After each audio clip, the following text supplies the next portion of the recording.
Hello, आप सभी बच्चों का बहुत बहुत स्वागत है नर्सिंग गुरुकुल की इस अमेजिंग से प्लेटफॉर्म पे। अगर आप 2025 में बीएससी नर्सिंग करने का सोच रहे हो किसी भी राज्य से, चाहे वो एम्स से करना चाह रहे हैं, उत्तर प्रदेश से करना चाहते हैं, हरियाणा से करना चाहते हैं, कहीं से भी ओवरऑल करना चाहते हैं, आपके मन में एक ज़रूर डाउट आता होगा कि सर अगर हम बीएससी नर्सिंग कर लें तो हमारी क्या सैलरी रहेगी, फ्यूचर में हमारे पास क्या स्कोप्स रहेंगे, हम क्या चीज़ें कर पाएंगे, हमको कितनी तनख्वाह मिलेगी, हमें सरकारी नौकरी मिलेगी या प्राइवेट से काम चलाना पड़ेगा, और नर्सिंग में आखिर करना क्या होता है, नर्सिंग करने के बाद क्या हमारे नाम के आगे डॉक्टर लग जाएगा।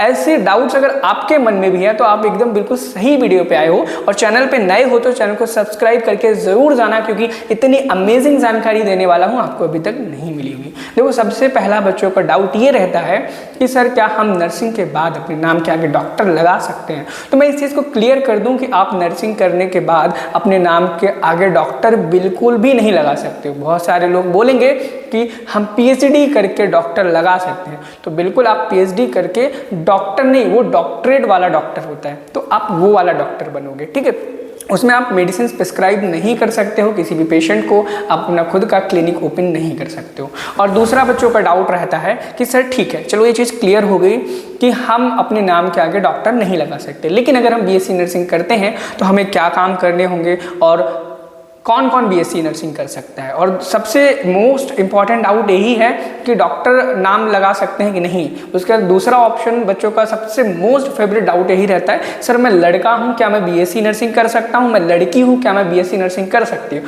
तो मैं बता दूं, लड़का हो चाहे लड़की, हर स्टूडेंट बीएससी नर्सिंग कर सकता है, लेकिन कुछ ऐसे कॉलेजेस, कुछ ऐसे इंस्टीट्यूट्स हैं जहां पर सिर्फ लड़कियां ही बीएससी नर्सिंग कर सकती हैं। जैसे अगर आपको एम्स से बीएससी नर्सिंग करना हो तो सिर्फ वहां से लड़कियां ही बीएससी नर्सिंग कर सकती हैं। एमएनएस बहुत अच्छी सर्विस देता है, मिलिट्री नर्सिंग सर्विसेज करके इसका फुल फॉर्म है। आप मिलिट्री के नर्स बनते हैं जिसमें बहुत अच्छी सैलरी रहती है, इसमें भी सिर्फ लड़कियां ही कर सकती हैं। ठीक है, और बाकी अदर जो स्टेट्स हैं, यूपी, एमपी, छत्तीसगढ़, अगर आप स्टेट लेवल का एग्जाम देते हो तो वहाँ पे चाहे आप लड़का हो चाहे लड़की हो, सभी बच्चे एग्जाम दे सकते हैं, सभी बच्चे नर्स बन सकते हैं। नेक्स्ट बच्चों का सवाल ये रहता है कि सर हमें नर्स बनने के बाद करना क्या होगा।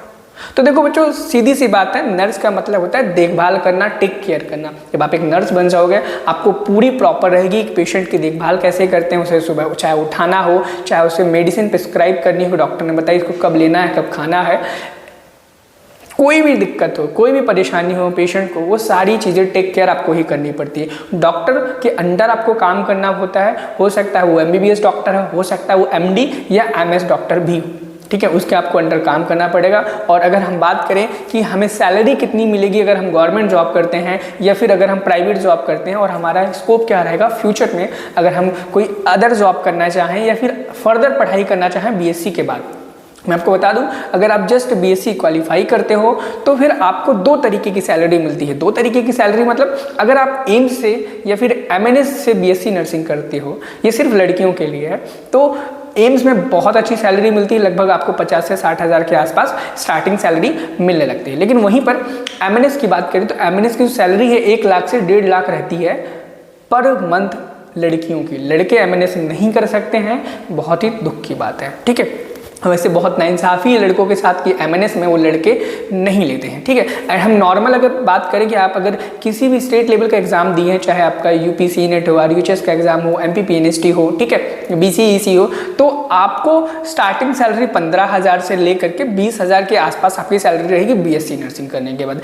ये आपकी बेसिक सैलरी स्ट्रक्चर था बीएससी करने के बाद, या अगर आप स्टेट से करते हो, एम्स से करते हो या फिर आप एमएनएस से करते हो। ठीक है, अगर हम बात करें कि सैलरी तो आपने बता दी, क्या ऐसा कोई तरीका है जिससे हम सैलरी को बढ़ा सकते हैं? बिल्कुल, सैलरी बढ़ाने के लिए आपके पास दो ऑप्शन है। आप फर्दर स्टडीज़ करें। फर्दर स्टडीज़ मतलब आप सीएचओ बन सकते हैं। ठीक है, क्या कर सकते हैं? सीएचओ बन सकते हैं, फिर आपकी सैलरी बढ़ जाएगी। दूसरा ऑप्शन है आप एमएससी नर्सिंग करो, उसमें आपकी सैलरी बढ़ जाएगी। ठीक है, एमएससी नर्सिंग 2 साल का कोर्स है, आप एमएससी नर्सिंग करो, आपकी सैलरी इंक्रीज हो जाएगी। आप उसके बाद और भी ज़्यादा सैलरी इंक्रीज करना चाहते हो, आप पीएचडी कर लो। ठीक है, आपकी सैलरी इंक्रीज हो जाएगी। नेक्स्ट अगर हम बात करें कि दूसरा कौन सा तरीका है, तो आप क्या कर सकते हो, नर्सिंग ऑफिसर बन सकते हो।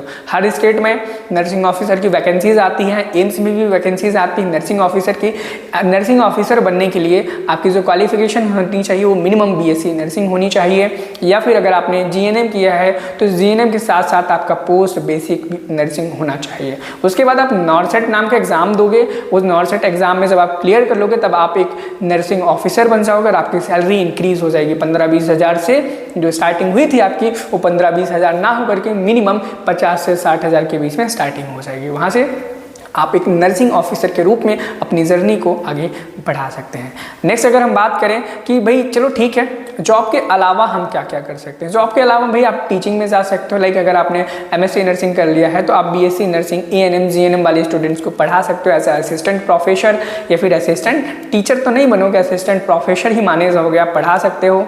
ठीक है, आप एज अ CHO ज्वाइन कर सकते हो, चीफ हेल्थ ऑफिसर, या फिर आप स्टाफ नर्स के रूप में भी वर्क कर सकते हो। ठीक है, ऐसे बहुत सारे ऑप्शंस हैं, डिस्क्रिप्शन बॉक्स में मैंने दे दिया है एक लिंक, उस लिंक पे जाना। उस लिंक पे बहुत बेहतरीन तरीके से मैंने आर्टिकल लिखा है कि एक क्वालिफाइड जो नर्स है वो क्या क्या कर सकते हैं, उसके पास क्या क्या स्कोप्स है, उनको जाकर के डिटेल में पढ़ लेना। अगर मैं यहाँ पे बताने लगा तो वीडियो बहुत ज़्यादा बड़ी हो जाएगी और बोरिंग होने लगती है, बच्चे क्विट करके चले जाते हैं। आई होप जितनी बातें मैंने बताई होंगी क्लियरली आपको समझ में आई होंगी सारी की सारी। इन केस कोई डाउट आपका रह जाता है जो मैंने क्लियर नहीं किया है तो आप डिस्क्रिप्शन बॉक्स में हमारा नर्सिंग गुरुकुल का इंस्टाग्राम अकाउंट है, वहाँ पर जाकर के हमें मैसेज कर सकते हो, हम आपके मैसेज की रिप्लाई ज़रूर करेंगे। मिलते हैं नेक्स्ट वीडियो में।